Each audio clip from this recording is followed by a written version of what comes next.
6:11 right now. This morning, a San Antonio woman says she can't truly celebrate her brother's birthday because she can't stop thinking about his obituary. Felipe Vega would have been 69 years old today. His family held a graveside service for the Marine on Sunday.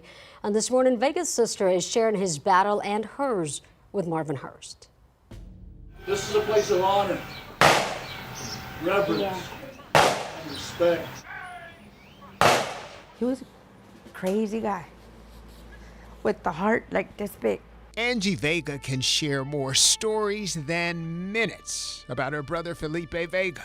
I have my children, but my brother was my life. They called him Cooter. He lived with her for 23 years until he died on May 29th. I'm trying to go on without him, but it's so hard. Her pain today is as ripe as it was at his graveside service. Their witty and tragic circumstances made them closer. This is a place where veterans take care of veterans. Cooter was a Marine who made the cover of Newsweek magazine, April 28, 1975, the last battle. It wasn't even the servicemen. It was regular Vietnamese. The Marines were helping civilians get out. He said, you know, in Vietnam, when I had to go get the people, all I could do was cry. That's all I could do. Angie says what he saw changed him. He just said, it was something horrible that I don't even want you to know.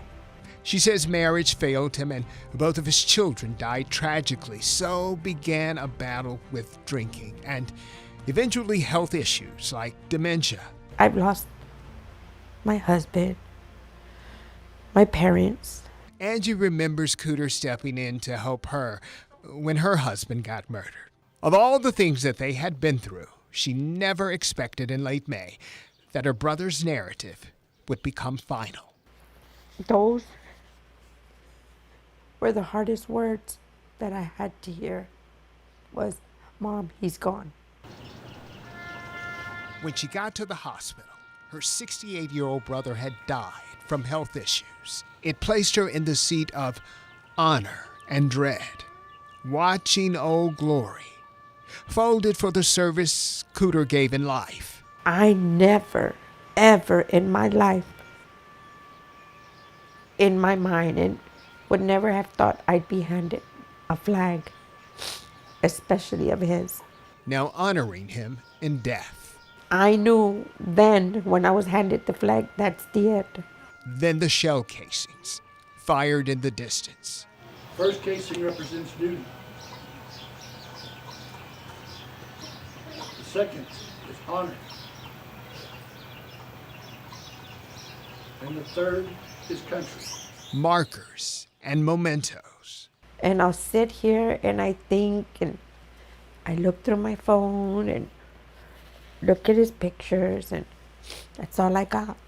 Bonding the new gap between Cooter's glory and Angie's grief. Angie said Cooter got buried in a Marine uniform that a Marine's wife donated. He had a total of 7 brothers and sisters, but you can see in the piece there, these two obviously had a special relationship. You know, Angie told me she never got a chance to tell her brother goodbye or I love you. You know, Sarah and Barry, many families in this area have sat in that very seat, got that very same flag, so I'm sure they can relate. Yeah, absolutely. Those ceremonies So always, sad. man, they'll bring a tear. I don't care who you are. Yep. Thanks, Marvin. Thank you, Marvin.